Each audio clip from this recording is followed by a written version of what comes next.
All right. Before we get into it today, if you haven't already followed the new Instagram page, go to Instagram at The Big Truth Podcast and give us a follow. I separated out the content from my personal stuff because, if you want to follow my personal one, it's just at Big Truth. And the other new one that I just launched for people that want to go deeper into the conspiracy and weird stuff, follow on Instagram at Big Truth Redacted. Also have a TikTok for that and for the podcast and all that stuff. So Instagram at The Big Truth Podcast if you want to follow the podcast, give that a follow. And at Big Truth Redacted if you want to get deeper into the conspiracy stuff. It's brand new. I only got a few things up, but I got more going to come. There's going to be more weekly on that, separate from the podcast, but just more in depth into conspiracy and paranormal and occult and weird stuff. All right. If you happen to need some artwork, what you need to do is go to tattooflashcollective.com and they have whatever you need. Whether you need a postcard piece of art or like a full poster, huge poster, tattoo flash, books on tattoo art. They have someone specifically on tattoo art, but they have a bunch of books that are just art books that are influential in the world of tattooing or made by tattoo artists that carry an array of subject matter. Cool stuff there. Go to tattooflashcollective.com. If you use the promo code BigTruth at checkout, you get 10% off your order. If you're a Patreon subscriber, you get even more, but you have to join Patreon to get that code. And if you're asking what Patreon is, that's a way for you to support the show. So if you wanted to help the show out, go to patreon.com/BigTruth and sign up there. There's all different levels of patronage, and they all have their own exclusive benefits and privileges. We got chats. We got early access to episodes. I do special giveaways just for the Patreon subscribers and some content just for the Patreon subscribers. And we got a lot more coming up this year for that. So go patreon.com/BigTruth. For more information on the podcast itself, just go to bigtruthpodcast.com. If you click the store link, we got merch up there. And got a new design called Bringing It Down, so check it out. If you are into motorcycles at all, check out my shop, chopahead.com. If you're not New England, if you're in New England, just come by the shop, 13 County Road, East Freetown, Massachusetts, Chopahead Custom Cycles. We're a full brick and mortar motorcycle shop, so you come in, we got a showroom, a parts counter, an area with riding gear and apparel and swag, and then a full service shop in the back. So you need an oil change or you want a full custom motorcycle built, anything in between, we got you. But if you're not local and you just want to get some swag and rep with the Chopahead hoodie or a t-shirt or something, just go to chopahead.com. We got you there. We got all kinds of hats, wild stuff, right? Check it out. That's all I got for today. We're going to hammer right into this one. My homie Marc, who was the vocalist from Metal Church and Ross the Boss and Let Us Pray, and old friend from back in the day. We get into some wild stuff at the end, so listen all the way through. The first half is music and the second half gets wild. So without further ado, listen right now.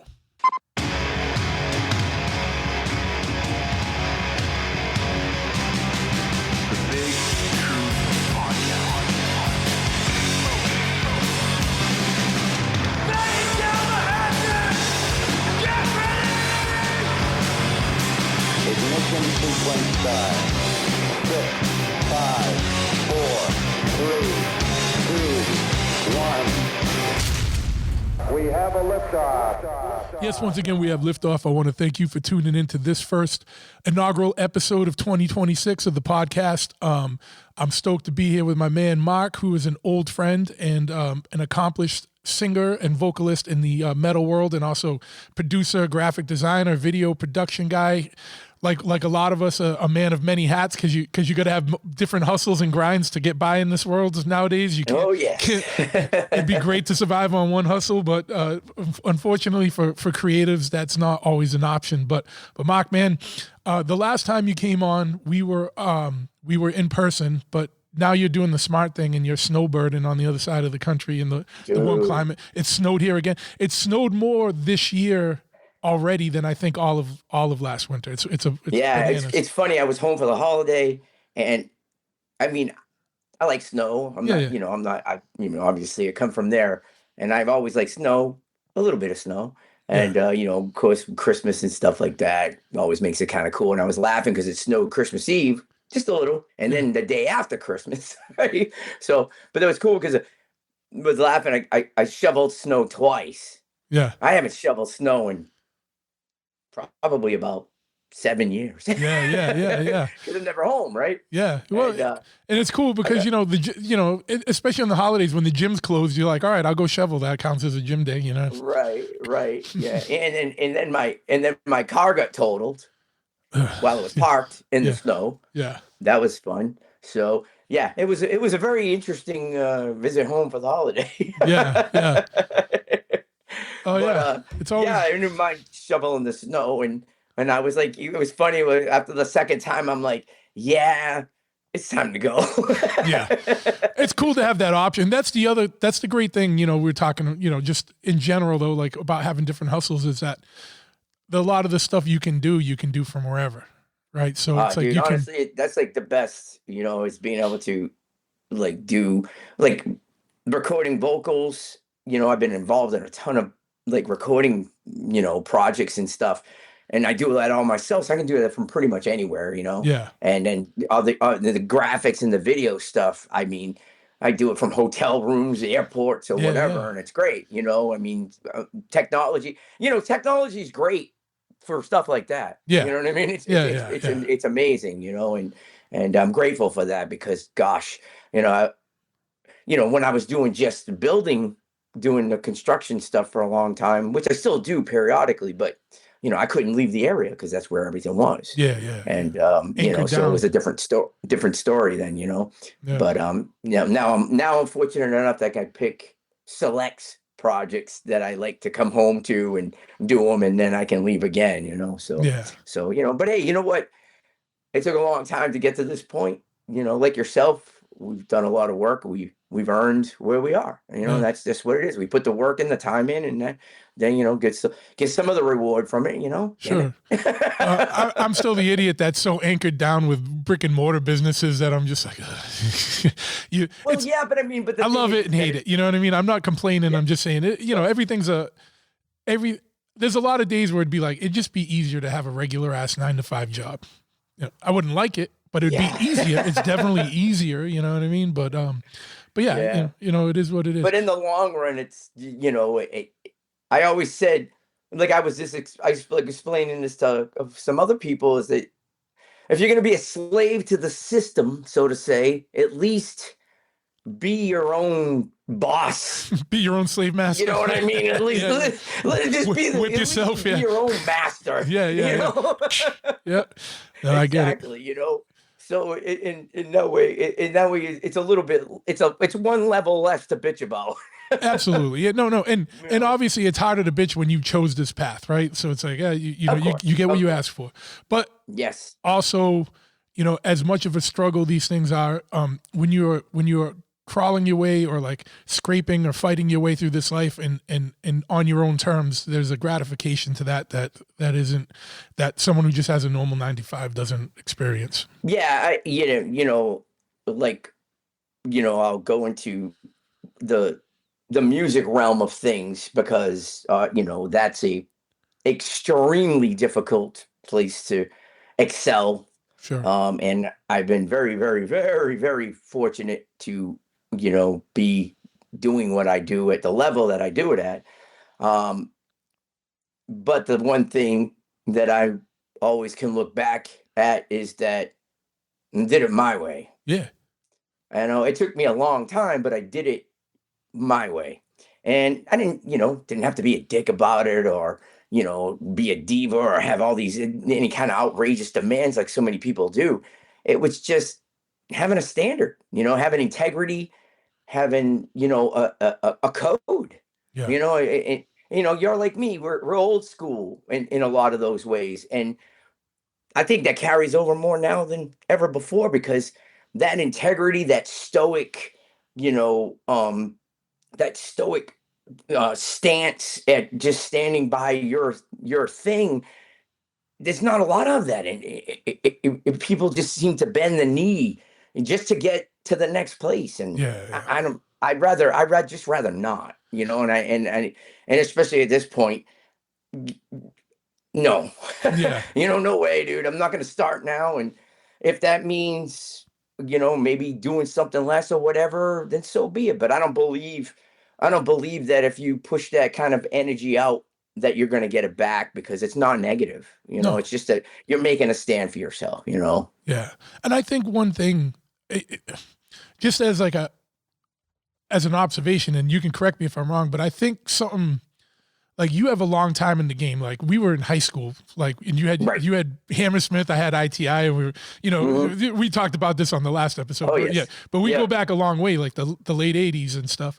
And you have a long time in the game, and you honed your craft, and like, not only you do vocals, like, I know you play stuff, and I know you program stuff, and I know you engineer, and you've like get involved in all aspects of your craft. Right. But when you found, like, when you kicked up to the next level with like Ross the Boss or Metal Church, you had a good foundation behind you.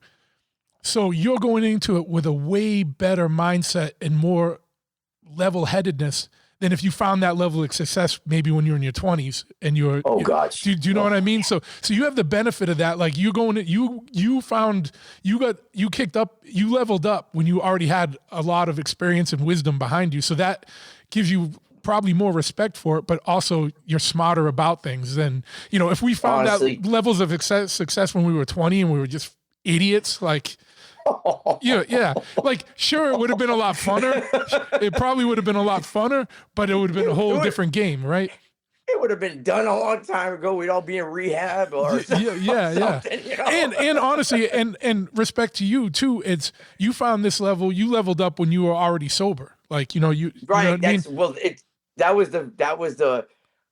the interesting thing. Like, I had just started to be sober, and then the opportunity came, and I ran with it, and it was scary, because you imagine you're just sober, and you're on tour, and booze is free everywhere. Yeah. I think the thing that saved me is because I was so green to touring and doing things at that level, that I was so concerned about the show and the performance that kind of automatically was taking a back seat, thank the gods, Yeah. And so yeah, that was that definitely, I mean, if we would have got this in our 20s, oh gosh, Yeah. we would have been, we probably wouldn't be doing it now, Yeah.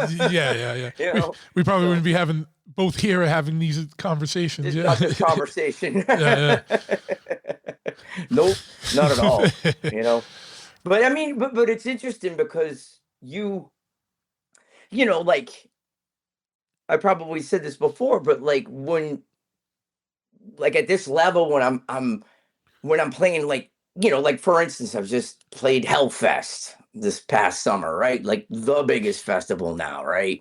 And I was still a fanboy. Like, some of my favorite bands that I'd never seen before, or haven't seen in a gazillion years or whatever, were playing, and I was super excited about that. And it puts you in a different. I always feel like the fan still, even though I'm in it and I'm doing this stuff at the level that everybody else is mostly doing it, except for the higher tier bands. But and it's. But I'm always there. I'm just like, I'm a fan. And like, I talk to everybody, and so happy to be there, and it's genuine. It's just the way I am, happy to be there and excited, and I'm on the side jamming out.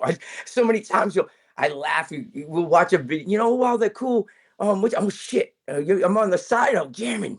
Yeah. Oh God, here I am. Oh, Yeah. Realize that. Well, and I think that's another thing too, like, that for kicking up, leveling up at this stage, you're not as jaded as if you've been doing it for this level of touring for 30 years. You know what I mean? Oh, dude. Because you talked, like, I know we both know a lot of guys that have been around and doing this stuff forever, and they don't even come out of the back room, where, like, I'll still go out, you know what I mean? It's brutal. Yeah. It's brutal. And it's kind of, it's interesting, because, like, I've definitely had, you know, issues with that with people that I play with because they have been doing it far longer, obviously. And um and I get it, tired or whatever. We're all tired. I mean, that's Yeah. no matter what, you know. But the one thing that I always say it is I'm like, you have to remember why you're here, no matter what. We're all tired. Yeah. And you have no idea what your even coming out to say hi, to take a picture, or whatever could mean to somebody. It really could. And I think that sometimes that gets lost. And I get it. I mean, I do understand it. But at the same time, I still am like, well, if you're here getting X amount of dollars to do a performance and play, then the least you could do is, be cool with the fans, for real. And Yeah. I mean, I've seen some really shitty things, Of course. and without naming names, but I definitely have seen some shitty things. But I'll also be the first person that goes in the back after and go, "What the fuck, dude? That was fucking lame." Yeah. You Yeah. know, Yeah. I'll call everybody out. I don't Yeah. care. Of course. Yeah. Again, having found level of success later in life, you just give less of a shit about stuff like that. I don't. And what are you gonna do? Yeah. You're not gonna do nothing. Whatever. Yeah. Yeah. And sometimes, people need that, man. One, they need your enthusiasm and your genuine excitement about things to reinvigorate Right. them. And two, sometimes Right. people need to be called out and knocked off little dumb pedestals that don't need to be there. Like, you know what I mean? Like Yeah. sometimes Oh, people yeah. need to be humbled and reoriented to, what this all is like. Be stoked Yeah. that you can do this. Like, you know what I mean? Yep. Because Yeah. if you don't want to do it, there's 40,000 other bands that would love to take your spot. Dude, that's the thing, And there's no shortage. exactly. And in it's like, there's people like what you'll just say, they don't want to face any of that, and they'll avoid it. Yeah, yeah. They'll be like, I don't want to deal with that, and it just the way it is. And they think they can blow things under the blanket and, swipe it away like it's going to go away. It's like, no, dude, you're still a dick. You know what I mean? You're Yeah, still yeah. a dick. Doesn't matter who the fuck you get or whatever the thing is, you're still a dick. Yeah. And that's just the fucking way it is. You know what I mean? And you don't want to hear it because you think it's holier than thou or whatever. Great, whatever.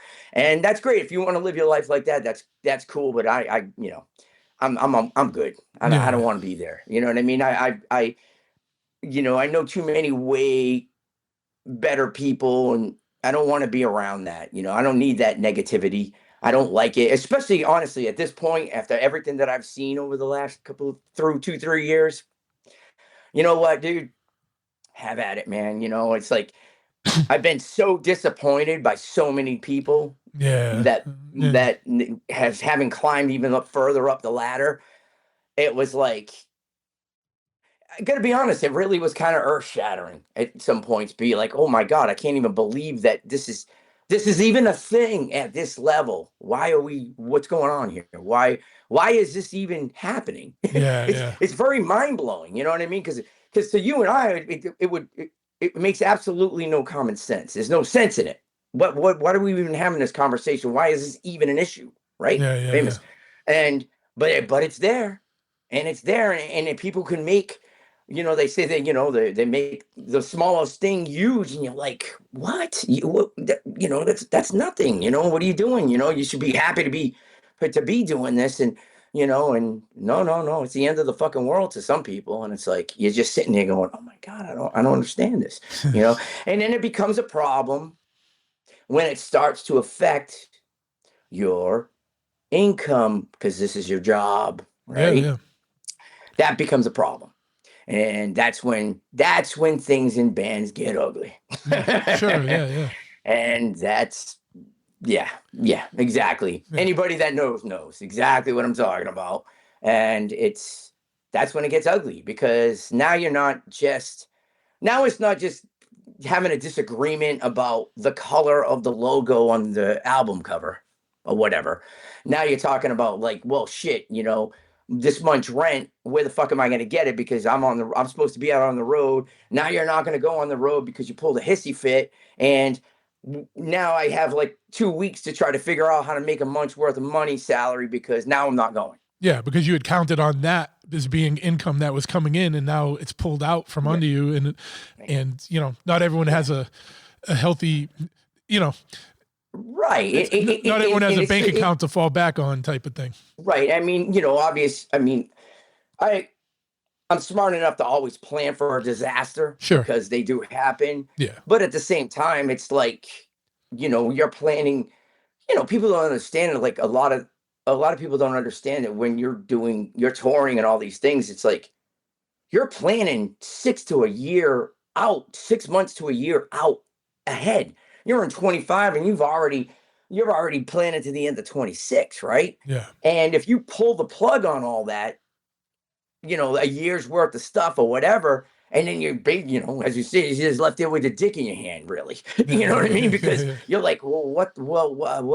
You know, because you changed everything. You've modified it, you know, and then you have to adapt. And you got to change, which is, hey, it's just the nature of the beast. It happens. I get that. And, you know, I'm not sitting here whining about it. I'm just trying to explain that circumstances like that can happen. sure, And it's very unfortunate, you know, that, you know, those types of things happen and people let you down. And, you know, and hence why, like, people like us, we have our own businesses, because then that can happen. yeah. Or if it does happen, it's a contingency, and you know what I mean. It's something else to fall back on. Then we can, right? Exactly. Yeah. So, you know, when you're in an organization, so to say, and you know you have a say, but you don't have all the say. Yeah, Which is fine, whatever. But when a certain part of that mechanism pulls and then the whole thing collapses, you know, then you really don't have any option to just, you know, sit there and, you know, hope that it can be resolved. But, you know, when you're handling your own thing, then it's, you know, you adapt, you pivot, and you do what you think. So yeah. Well, that's why it's good, like, you know, with your video stuff or your production stuff or your graphic design stuff, like, or even your construction stuff, it's like you don't have to rely on anybody else. Like, no one can pull the rug. The only person that can pull the rug from under you is you. And exactly, you're probably not going to do that. No. And the thing too, you know, obviously sometimes jobs might fall through or whatever. Yeah, something happens. Yeah. But you know, you're one of those. You just go and find something else. You just have a way of doing it, and that's, you know, that's when that comes back to around sometimes, like, fuck, I wish I worked a 9 to 5. You just have to wake up in the morning, you know, to do that. No, but then you do it and you're like, fuck, this sucks. I wish I had my own. Well, and most of the time when you're working a 9 to 5, you're making some rich guy richer. You know what I mean? Like, you know, it depends what you're doing, you know, it depends. Years ago. Yeah. Yeah. I remember I worked for this big shed company.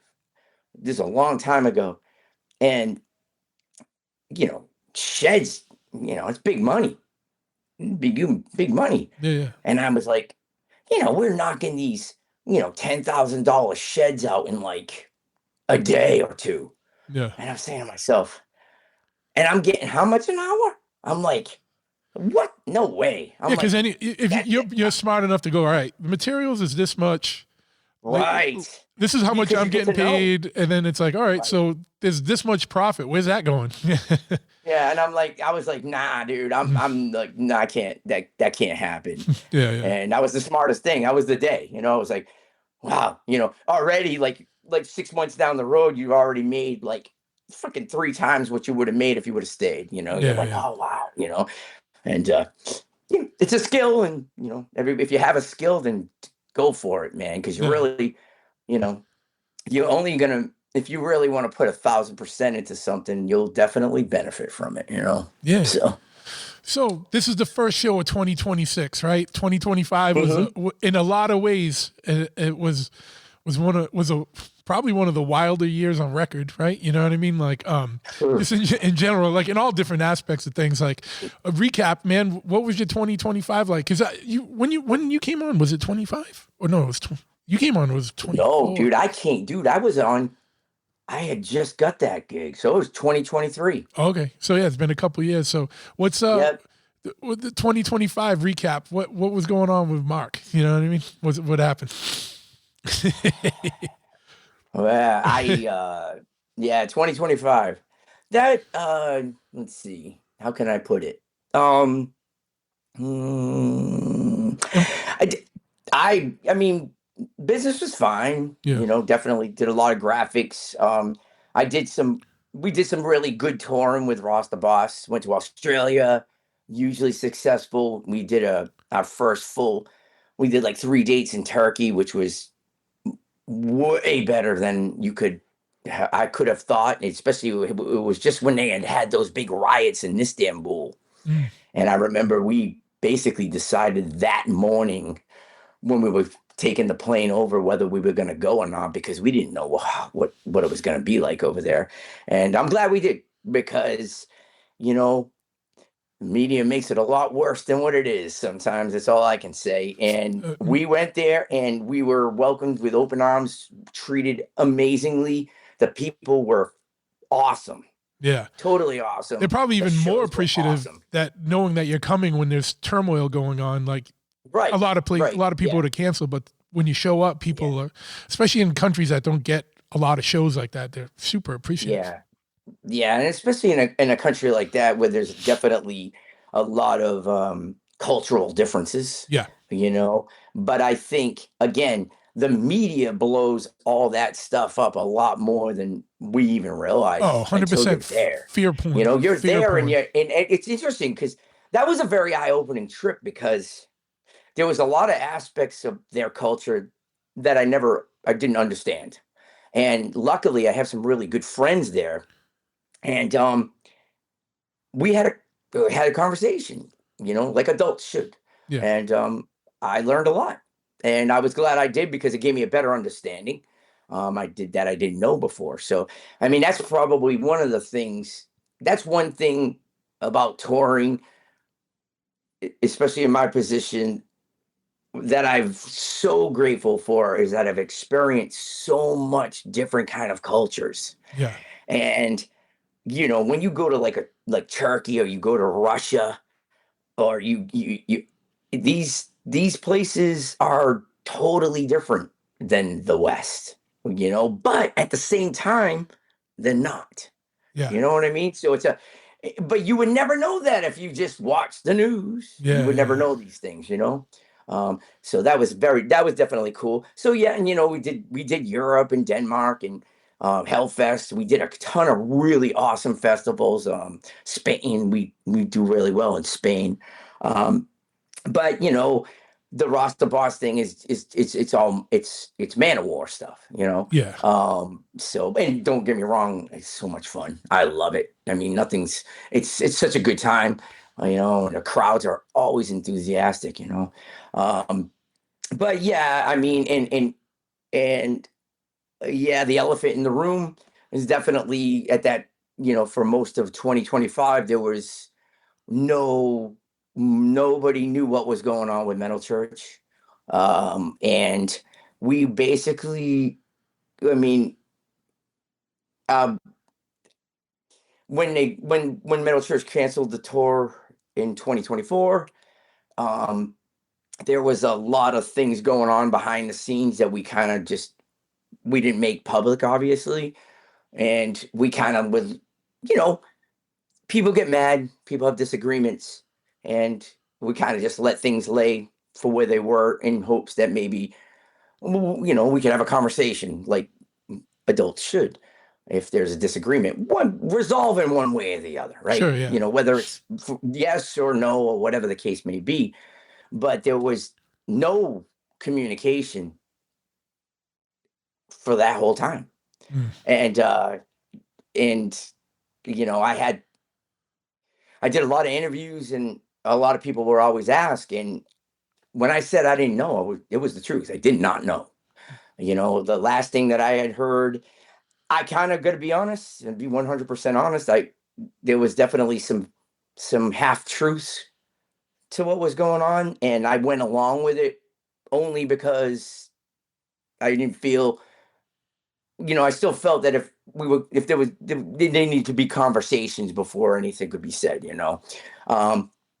So, you know, I had a lot of, um, I definitely wasn't a happy person. Yeah, sure, sure. um, so, you know, personally, I had to deal with a lot of inner demons when it comes to that stuff because I work so hard, and to just not get any kind of respect of an answer for anything, no matter what it was, after the amount of work that I put into that band.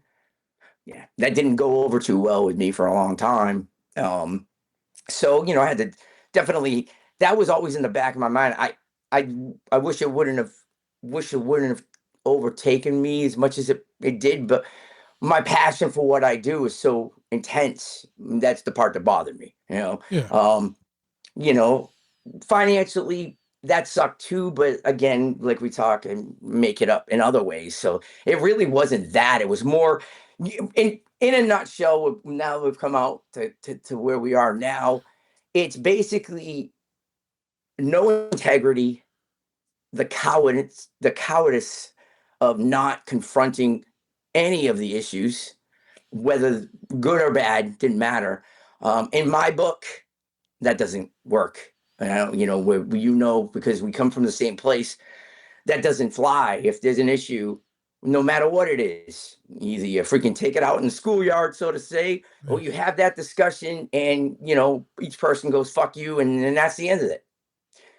But when that doesn't even happen, that's a tough nail to bite, you know? And Sure. then, you know, obviously the conclusion of it is to find out everything on the internet. That was the ultimate fuck you. And that does not bide well with me Yeah. personally, um, which will be addressed in another time. Yeah, that sucks, But man. yeah, so that was a big, huge thing. And I mean, thankfully, I was still able to play and do stuff with Ross, which I'm eternally grateful for, and it was awesome. Um, but yeah, I mean, it definitely was a rough year coming off the tail end of that. And then obviously towards the end of the year when all that other stuff came out, you know, I definitely wouldn't say I would want to be in the same room as me. But you know, we got through it and it's all cool. But in a strange kind of way, out of that, amazing stuff happened, right? I finally got new Let Us Pray, my band. Yeah. Finally, new stuff coming out in February. Got a new deal for it. Um, got offered a solo deal, so to say. I call it a project because I don't like the whole solo thing. It's Yeah, yeah, weird. yeah. Um, and that was offered to me, and it's a wild concept, and I'm really excited about that. And then I've been fortunate enough to been I just did this yacht metal thing that actually it was the craziest thing I never thought I would do in a million years. I had a blast and it charted. How crazy is it that it charted? I didn't even know it was coming out. And the label calls me, they're like, oh yeah, it's coming out tomorrow. Oh, okay. And then they're sending me text messages. Hey, it's number 7. What? What are we talking about? They're like, yeah, it's like it's number 7 in the charts. I'm like, oh, Like the metal okay. charts? Yeah, Yeah. yeah. I was like, wow, okay, that's pretty fucking funny. Okay, So cool, man. You know. for people that might not be familiar, what's yacht metal? Well, I mean, basically, it's all metal covers of yacht rock songs. Okay, yeah, yeah, yeah. And mine was Magic from the band America, Yeah. and it was cool because they kind of like they let me do what I wanted, pretty much. And I remember, you know, there's a part in a song, if you know the song, where it goes do do do do do do do, and I remember coming up to that going, huh, how am I gonna do this? And I remember, you know, I like had like eight to 10 layers of vocals, and you know, I was like, oh well, you know, kind of sounds like the record type of thing, you know. And I was like, I don't like that. So I told the label, I go, yeah, I'm gonna try something here. Let me know what you think. So, you know, I changed the whole thing up, and then they ended up changing it again and putting with what I did. And I was like, wow, this is really cool. So I like that, you know, it's Cleopatra Records Okay. and they're awesome. Um, I love working with them. I've already done like 4 different projects with them. I did a rainbow tribute that's not out yet. And that was wild because I mean, I would do some of the Dio stuff, and I mean Dio, Yeah, yeah. you know, I mean, it's kind of sacred territory. And I remember there was certain things about it. I was like, I don't feel that I'm going to do this any justice there. And they're like, no, no, no, do it, do it how you would do it. And I'm like, okay, you know. So I did it, and I remember sending it in, going, "They're gonna fucking hate this, man. This is, oh, this is great." And I'm like, wow, okay, Yeah. all right, great, man. All right, well, that's another one. And then I just got asked to do a Deep Purple one, and so it keeps me working. I'm in the studio. Are you And doing so all that the came out instruments of too? all Are of you it. doing are you recording all the music yourself on these too? Like, All or the vocals, yeah, everything. just the Yep, or are yep, they sending you the yeah. tracks, or are you recording like? Yeah, yeah, yep, yeah. And whereas like with Let Us Pray, it's two of us Yeah. and we do everything. Yeah, It's a yeah. totally different thing. Yeah, No, I know. yeah. But with But like with those this, covers, are they like who's the backing band, or is it like? well, that's the thing. Well, that's the thing is that they got all these cats, dudes from like Saxon and Ozzy and all these like well-known established people, and you don't find out who's on the track till it's done. Okay, Like that's kind of cool. I Yeah, did this. yeah, Right, I did this one track for I thought it was weird because when I got the track, it didn't sound metal. yeah. And it was kind of, it reminded me of like an Offspring type of thing, right? So they were like, I go, how do you want me to sing this? They're like, because they sent me a vocal guide, just a simple vocal guide from the person who wrote it. And I was like, well, it sounds very, kind of punk pop or something like that. And I'm thinking, no, sing it the way you sing. And I'm like, okay. And I'm like, what is this for? And at first they were like, oh, it's for like this soundtrack for like this kind of like B horror movie type thing. And I'm like, oh, okay. I kind of get the idea. Well, when I get the track, finally, when it's done, I find out it's for, it's been like totally redone, like musically. And it's Chris Poland from Megadeth back in the day. And Marty Friedman's on it. I'm like, what? I'm like, I would have seen it different if I would have known that, but but it sounds cool, so it's cool to do stuff like that, and it's the same thing with this solo thing. Is they, they gave me like, they're like, we want to do like half original and half covers, and like here's a list of people that we have access to right now, and I'm looking at it going, okay. And I'm like, so I can get this person. Yeah, like, yeah. So it's like a menu. You're looking at like a menu of like guitarists and drummers and bass players. Yes, you're like, yeah, I'll take a little of this, a little of that, little. I was like, I'm looking at it going, I wrote back, are you serious? They're like, yeah, put your dream list together and we'll see what we can come up with. I'm like, wow. Yeah. I'm like, okay. Well, this, that kind of puts a whole different spin on it, right? Yeah. And but of course, like I have to have some of my guys involved. Of course, yeah. Especially for the original stuff. So, but I still haven't, like, it's weird, like trying to pick the covers to do. Yeah. Like that's been a task. I haven't really fully even decided on it. Well, the thing with covers, right, is that to make a truly great cover, you have to take a song. I almost feel like you almost have to take a song that no one would think you would do and make it your own so that it's as good or better, but in a different way than the original. I agree. You know what I mean? It can't sound like I would never want to be a punk band doing a cover of a punk song, like, because you know what I mean. Unless you're going to do something completely different with it, otherwise it's just like let the original band sing that song. Unless it's like there's one cover on it that's metal. Yeah. That the only reason why I picked it is because it's super obscure. Yeah. It's a band that should have been huge, and I was like, I could put my own cool, different spin to it, but keep true to the tune. That was the only reason why I picked that one. Yeah. But the other ones are not metal, and I'm excited because when I hear them, I'm like, oh, imagine if that was heavy. I'm like, that'd be really cool, because I want to do something like that, And then they start thinking, who can I get to play on this, And then that's when it gets really interesting, And then they're already talking about with the originals, like, well, who do you want to play on this one? And I'm like, oh my God, I didn't even think of that, Yeah. So that's again, out of the dark comes the light, and that's been super, super exciting. A little stressful, but exciting because like now I have all these things happening. I got the Let Us Pray things starting to pop. they want that. And then, like still doing this, and again, totally grateful, and it's awesome. But I'm like, oh man, actually I feel better than I did all year stressing out about all this nonsense. And you know what? Hey, you guys go do whatever it is you want to do. I don't care. Yeah. It is what it is. The things that need to be dealt with will be dealt with at another time.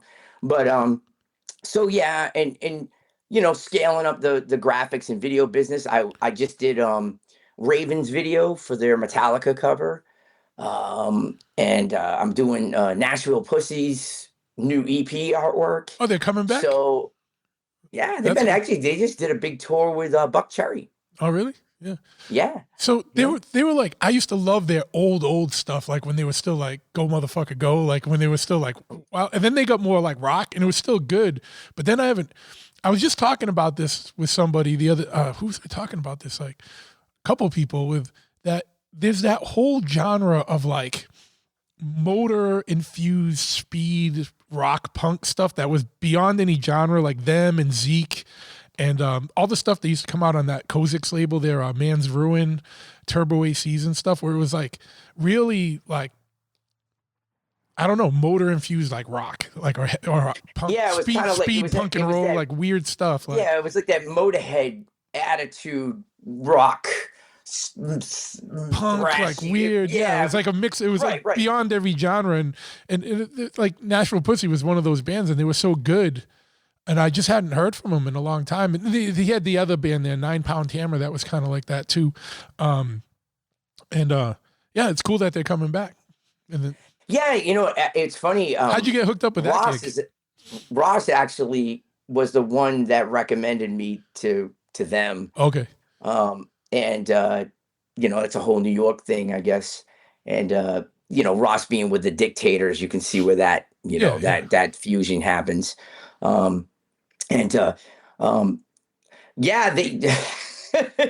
they're awesome. They're characters in real life. They're really cool. But it's funny when you go that musician, artist, business, crazy border, you could like, they'll be like, oh, well, this and this. And then you're looking at it from an artist perspective, like, a musician perspective, and you get it. But then from a business perspective, you're like, no, you need to make that decision or whatever. Cause you're losing money because hours are passing. But from a musician position, you're like, oh yeah, I totally understand. Yeah. So you gotta have to meld it all together. Right. Yeah.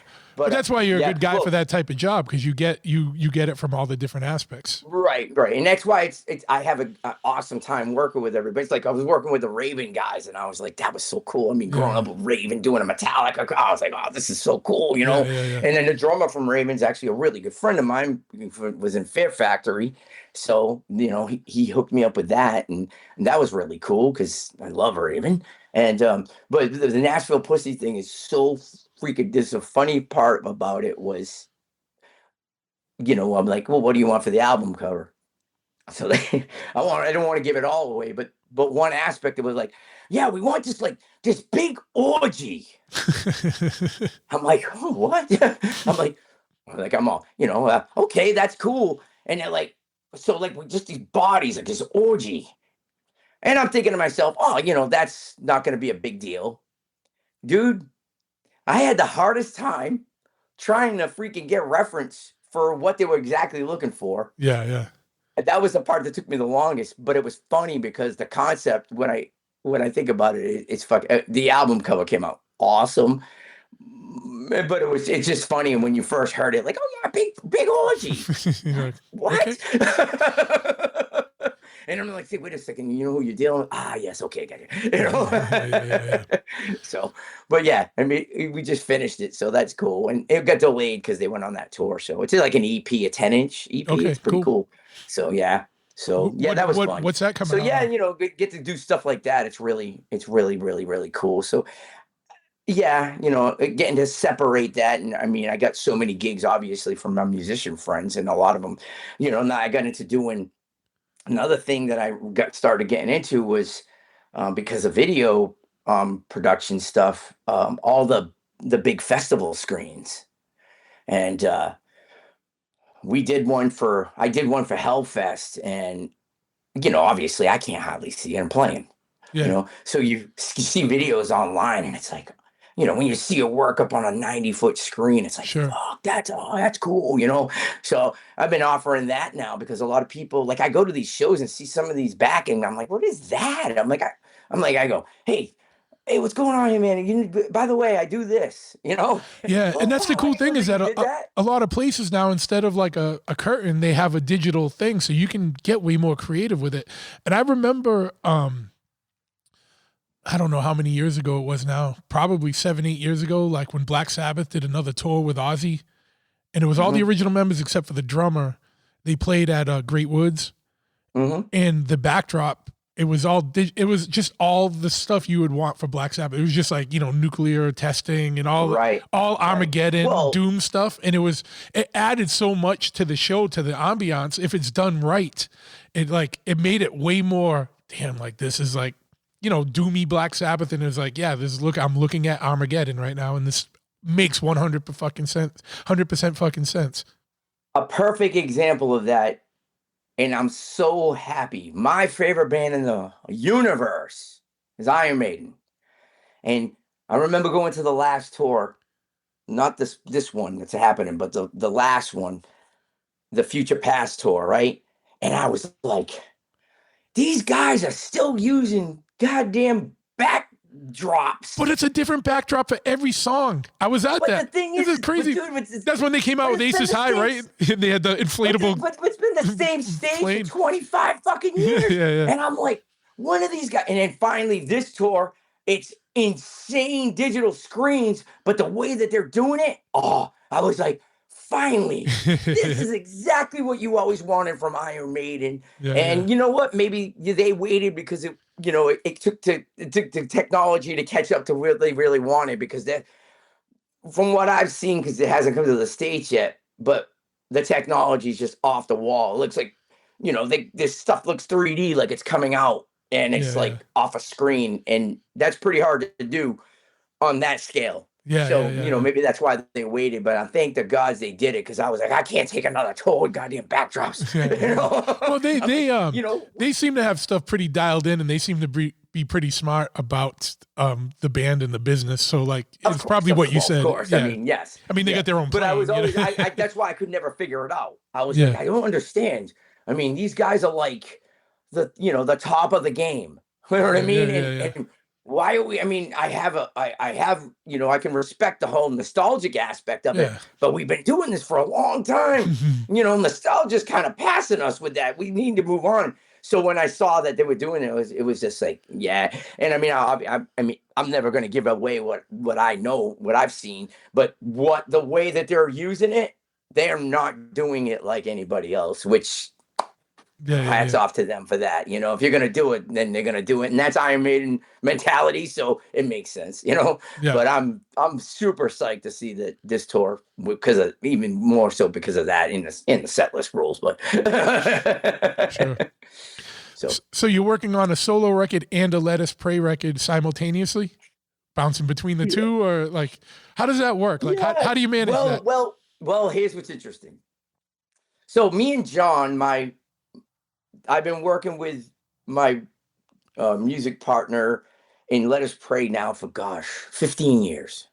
Like, wow, I look back and I'm thinking how much. We've only got one album, but obviously I got sidetracked because of all the stuff that I was doing. But I always figured that would help with that, you know? Sure.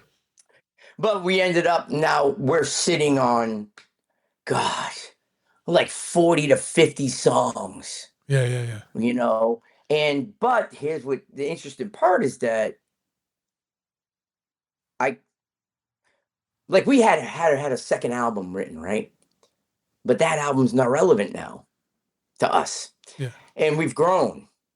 And so you end up like, oh, well, we did this, and then we're like, oh, but these songs are way cooler. And you kind of put those off to the back burner, and you're like, these are cool. And then, you know, he's a machine. He's constantly writing all the time. Now, just like anything else, not everything's going to be exactly the top A song. I mean, it's not junk. It's just like, maybe it's not something that you would use. So what happens is, now and because he's very versatile, I'm versatile, and we have a lot of different influences, you start to hear that there's different things that might fit, might not fit. And even though I don't like having boundaries, I came to the point where with Let Us Pray, there was something that I wanted to do that I felt wasn't being done within the genre of that kind of metal. And I was like, I really want to hone in on that for this going forward. So you have a ton of material back here that's would not fit. So what I'm doing is some of the stuff that's going to end up on this thing will be some of these unused type of things, but I'm also working with a couple of other writers because I don't want it to sound like a Let Us Pray version 2 or something. You know what I mean? And I don't want to approach it like that. So, it's kind of cool though, because you're going back to these older riffs, and now you're looking at them different. It's like, all right, well, this isn't going for this. This is going for this type of thing, Yeah, yeah. And so that's been a little tricky. And for me, it's melodies and stuff are not hard to come up with, and this is going to sound probably crazy to some people, but lyrics are the part for me that holds me up all the time, because I come from a school where lyrics mean something. Sure, yeah. And I feel that whatever I put down, I got to mean it. And I mean, for myself, because don't get me wrong, I've definitely written stuff for other people, other songs that I've done with that, they fit that. Yeah. Like raw stuff, writing about swords and shields or whatever, Yeah. That's cool. I would never put that in my stuff, but for that, it works. So it was cool. Project, and it was stuff we grew up with, and I'm gonna say I don't like it. You know what I mean? I love all that fantasy stuff too, obviously, but it wasn't something that I wanted to purvey, because I feel like with I have a personal mission, and so making sure that I say what I want to say within the art form that I'm trying to create is very, very important. And I'm sure you can relate to that as well. 100%, yeah, I get it. And so that's probably why. But then also I've come to the point in my life where I'm like, all right, you have to just start. You get to that point where you think everything has to be perfect.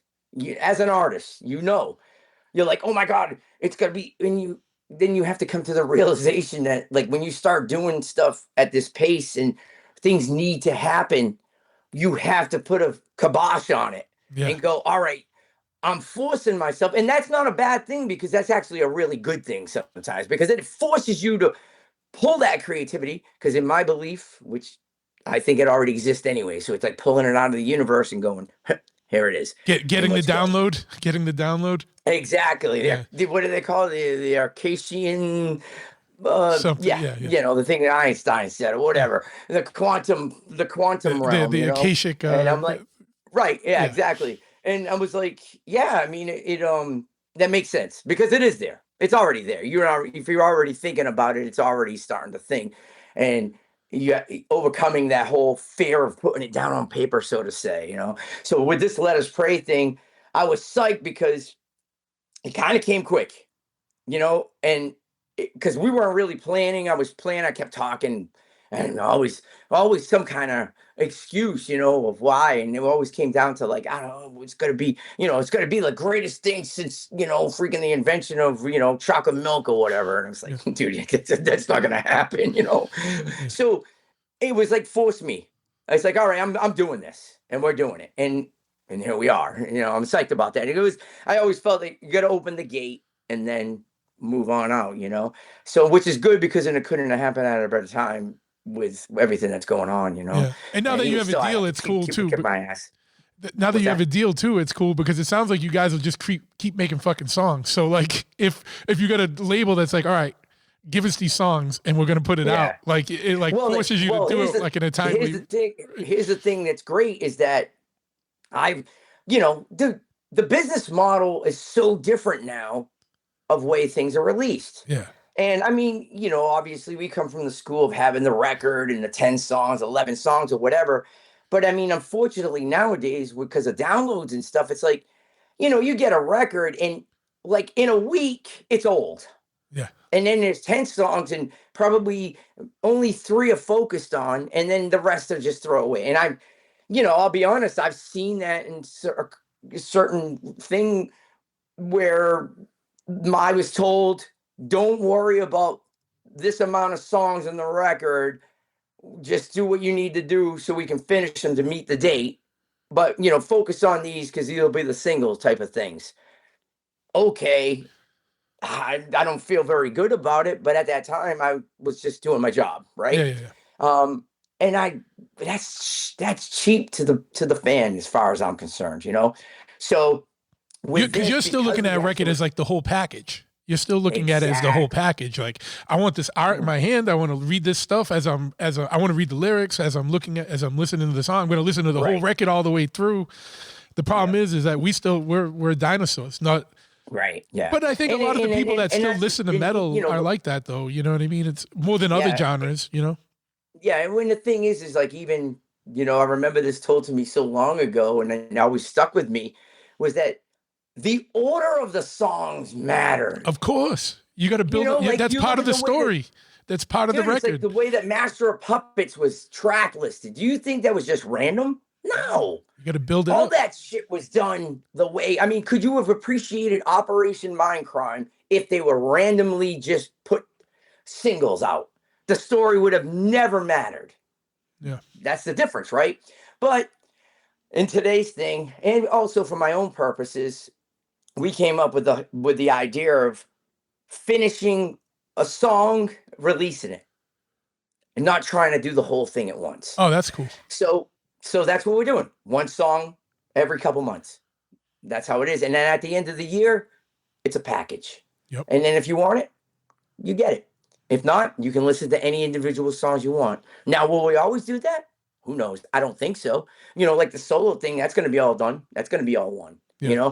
But for this, for the sheer reason of getting it moving again and getting it out there, instead of dumping you with 10 songs and trying to consume this, here's one, and then let it sit, and then here's another. Now, there's been, gosh, what was it? Soil Work. They did that on an album they did a couple of years ago, and they didn't even release it physical.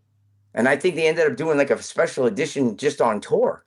But they only released it digital when they released every song until the date. Then it was all one. And I was like, well, that's kind of cool because it gives you something to look forward to and it keeps it new. Yeah. Right. Now, so in with the short attention spans of today, that's kind of necessary. You know? Yeah, absolutely. Now, is there a method to the order that you're releasing this? Like, are you building up a story with these songs? Like, you know what I mean? Like, it sounds like you kind of have a little plan, or you got a theme or something you're building. Yeah, up. It definitely has. It definitely is building up a story, and I love it because I keep it like this. It's a basic layout, but as it goes along, because we do a lot of stuff spontaneously. Yeah, we'll lay things out, and then what you get at the end never is what we started with. I mean, it's basic there, but it's a variation. Like, for instance, with this new song coming out, there's this crazy keyboard like thing going on, and that wasn't in the song until I finished the vocals, and then I by accident came up with this whole thing, and I rearranged the song and had to record some of the vocals over again to make the song make it all sense. But I love stuff like that. That's exciting. When you get that excitement of that spontaneity, you hear it. Yeah. Instead of everything's planned out and it's going to be like this. I don't know. I think that's part of the art of it. And I always really like leaving some of that openness and that creative flow, Yeah. And I find that exciting. And I feel like with the way you're doing it, where you're releasing a song a month, that gives you more time to do stuff like that, because you're not under pressure to deliver an album. One song. Yeah, you're focusing on that song for that month, not working on trying to get 12 songs out together. You know what I mean? Exactly. Yeah, and that's the part I like about it, is because even though I still have to make sure that I kick myself in the ass to get it done, because you're like, oh, well, I have time. No, you don't. Because then when you say that, you're already at the end going, fuck, I got to get it done by tomorrow. Or whatever, right? Yeah. But yeah, so that's why I wanted to do it like this, because I want to dig into each song as its own entity. Yeah. Its own existence for me. That is, if it's mine, that's what I want to do. You know what I mean? If I'm working for somebody else, obviously that's another story. Yeah. But if it's mine and it's that personal, it's an expression of myself, then that's how I want to do it. You know what I mean? And hopefully people, will like it. I'm not writing for anybody else. That's one thing I made sure is I write for myself. And, that philosophy comes from the people that I look up to, like George Lucas. I always loved it that he was like, yeah, I did what I wanted to do. And if it resonated, then great. And if it didn't, so be it, and I admire people like that, because that's how innovation happens. You have to take chances. Now, am I saying it's going to be innovative? No, I'm not saying that. But what I'm saying is that I know that I was true to myself to that. And for me personally, that matters. And, obviously you can only do that kind of thing to a certain degree on other projects, but it's other people involved, right? Sure, yeah. So, when you have that chance, I feel, this is what it is. And it's cool because, thank the gods that, John is he's been patient. He's been very patient. And, but he gets it. And, he's like, it's done when it's done, man. Yeah. And I'm like, I'm always thankful that it was like that. And, now finally I'm like, all right, baby. I got us a new deal. We're doing this, and let's go. Is that on Cleopatra as well? Yeah. Oh, cool. Yeah. They do Cleopatra. I know they did some of the Danzig stuff, right? Dude, they did. That's what's the funny part is when I didn't really fully understand what Cleopatra was. Yeah. Until I started to work doing stuff for them and realizing, that's where Ministry started. They did tons of stuff with Motorhead. Yeah. They had a #1 album with freaking William Shatner. His record #1, that was them. Yeah. And like they, for instance, they got they just released the Dangerous Toys, their demos. Yeah. It's charted. Yeah. It's like they're very, and they got rap, they got punk, they got new wave, they got all kinds of stuff, and I love it. The people are great. They're open-minded and they're willing to take chances. And who does that these days? Yeah. Yeah. I'm so grateful that it kind of like just, it happened upon me. I didn't go seek it. It just happened. And, so far so good. It worked great. It was working really good, and hopefully it continues. Cause I love being able to just do what I do. Yeah. So, and, oh no, go ahead. Sorry, I didn't mean to cut you. No, I'm done. Yeah. No, so as you're writing your record and the Let Us Pray, you're not really taking on working with other people as far as writing wise. No. And no. Do you got anything coming up touring wise? Is there any more Ross stuff coming up? Or yeah, we got right now. All we have is some festival stuff in the spring. Yeah, that hasn't been announced yet, and we got a lot of. Again, the whole thing with touring, and if anybody is in it, they'll know it's all about budgets now. Yeah. That's the reality. And unfortunately, especially overseas, it's you spend all your money getting there. Yeah. And at the end of the day, if you're not careful, you're playing for nothing. Yeah. And, I guess it depends on who it is or whatever. But, at this point, why are you playing for nothing? You know what I mean? Yeah. And, but, obviously it depends on what it is or whatever.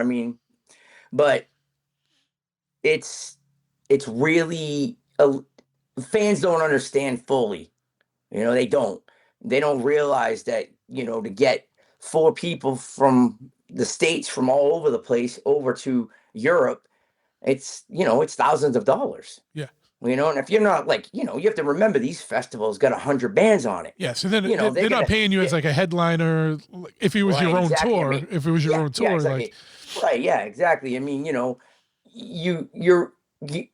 only get what the market is going to value your worth. That's really what it comes down to. And that's with anything. The name of the game is, what is your value? Yeah. So like, for instance, like you talk about, like, what's my value? Like, that's why I do so many different things. I can, I can sing, I can write, I can design, I can do this. So I have a little bit more value because of all these things that I can do. Yeah. Where you bring a lot to a project. Yeah. Exactly. Where some people they have to be hand-fed everything and they just show up. There's some people that are vocalists that don't even write. That's like, all right, give me the lyrics and I will sing them, and they might be the best singer, but you know what I mean? Yeah.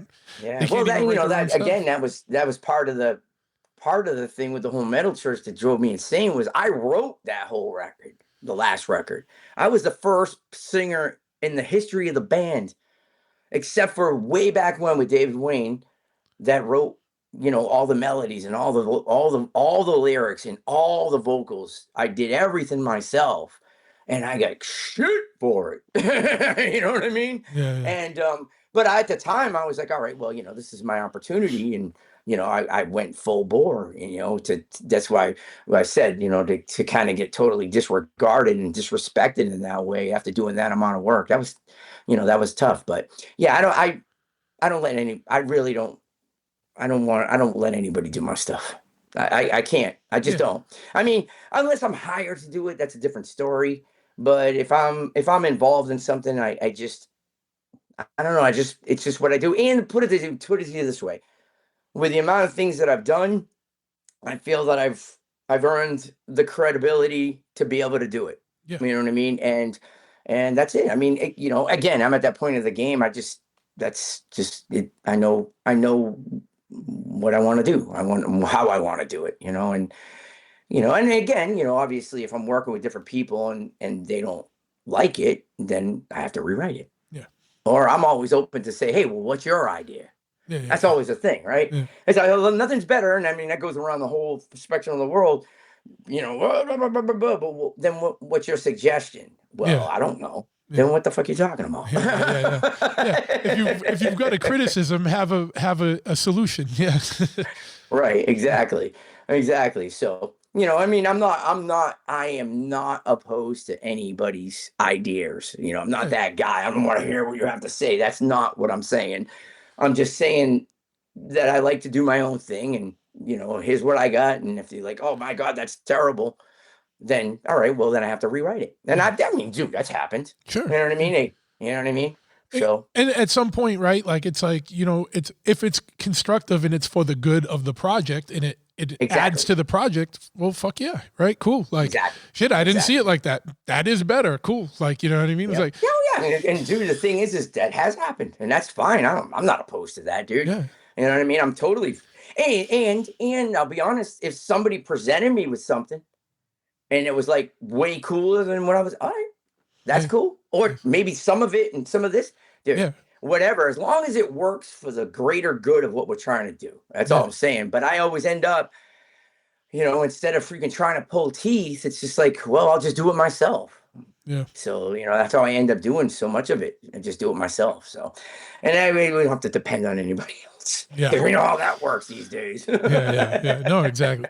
So I think the burning question from fans of Ross the Boss and Manowar, and this ties into probably why I see you at the gym every day, is when you're back home, when are the loincloths and swords and fur and fucking, when's all that coming back? Because I think that's going to up the ticket. That's going to up the value. That's going to, it's going to boost you up in the festivals.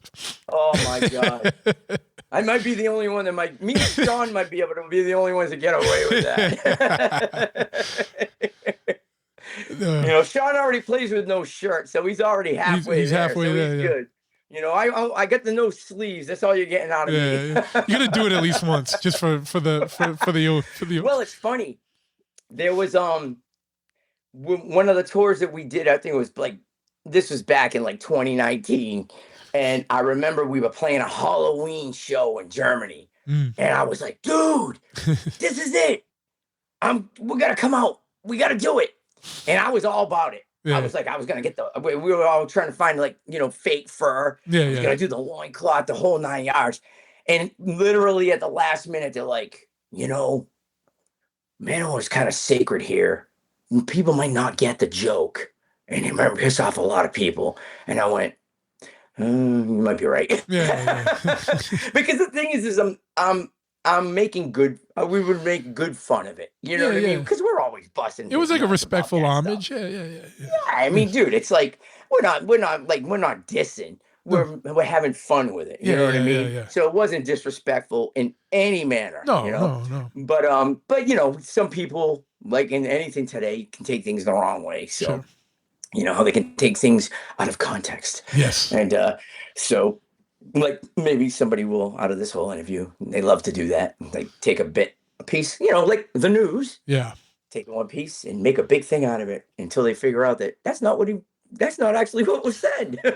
Well, that is the problem with media nowadays, is that someone will take a soundbite with removed from the context. And that's whether it's in this little world of music or like the big world of international politics and governance. All over. They take a little soundbite that could make it sound like, and then put their own spin on it. And not enough people really get into will listen to the 2 minutes before and after to get the whole context, and they'll just react to the soundbite and however it's presented by whatever propagandist is putting it forth, right? And that's the world we live in right now. Yeah, that happened to me. I was doing Australian press for a tour, and they started talking about U.S. politics. Yeah, not something something you want to get into unless you want to talk about it intellectually, right? And whatever it was at the time, we're talking about it, and the next day, blabbermouth. Basically, I was a fascist. Yeah. I was like, what the fuck?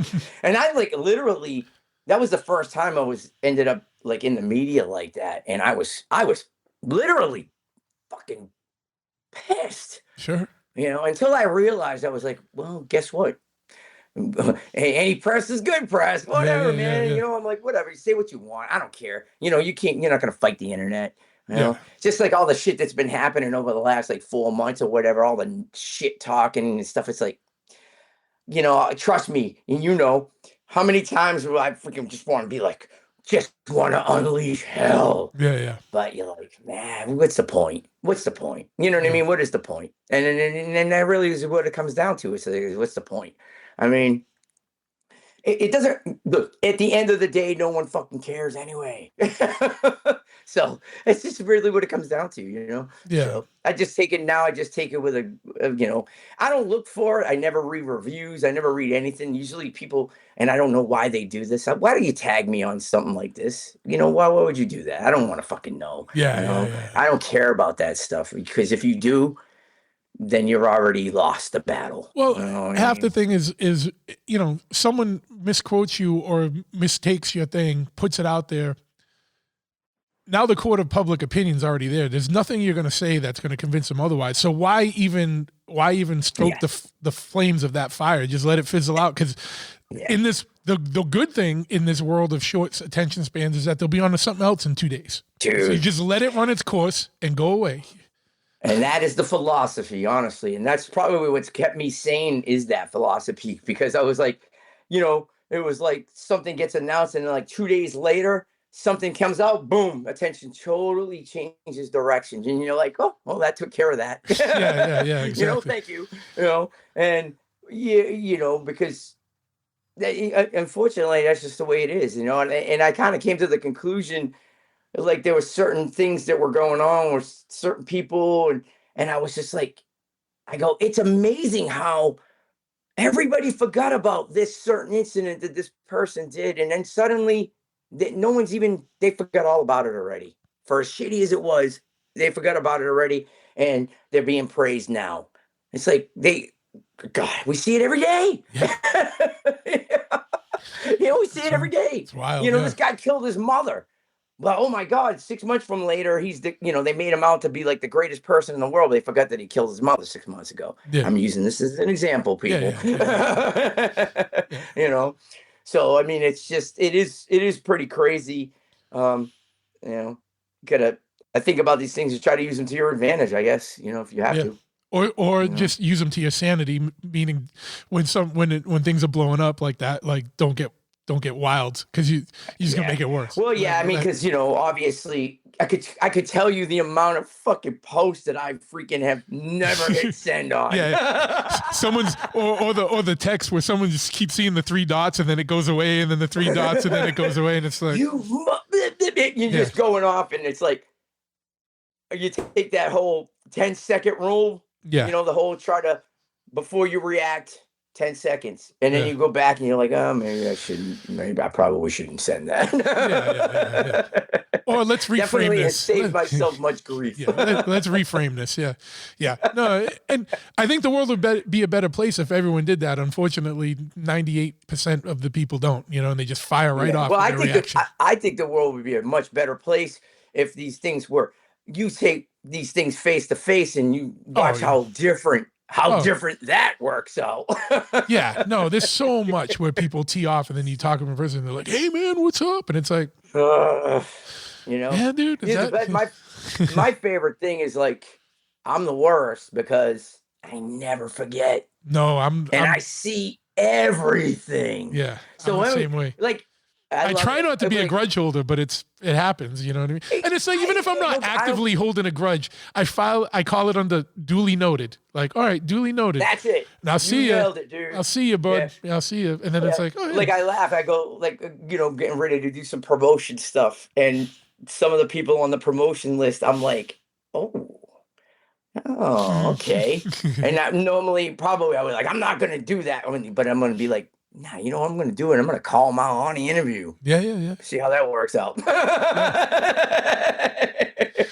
Warning. But you know what? Guess what, man? That's what people need. You know what I mean? Like, and accountability. True to yourself. If you're true to yourself and you're representing yourself right, and you're holding people accountable for what they say, and don't let them slink and more them out of it, and it'll keep people more honest, right? I mean, dude, honestly, my biggest problem with everything is accountability. I'm so sick of people doing shit and not being held accountable for. Yeah. And that has just become such a fucking sore spot for me, because that's, where we come from, that never flew. No. You know what I mean? And like, I'm sick. Look, in a simple terms, I'm sick of the bad guys winning, so to say. And I'm like, if there's any way that I could hold somebody accountable for something, then I'm going to do it, and I'm sick of it, especially in this business, because there's a lot of scumbags, man. And there's a lot of scumbags in places that I was shocked to know. And with people that I would never a million years thought. And I sit there and go, wow, can't believe that, And it's like that, and it's like, it's a letdown. Now, when you see these people, you definitely have look at them in a whole different light. Yeah. You know what I mean? Whereas used to be like, hey, what's going on? Now it's going to be like, yeah, what's up, man? What's up? Yeah, keep it moving. That's how it's going to be. Yeah. What's up, man? I'm out. Yeah, it sucks.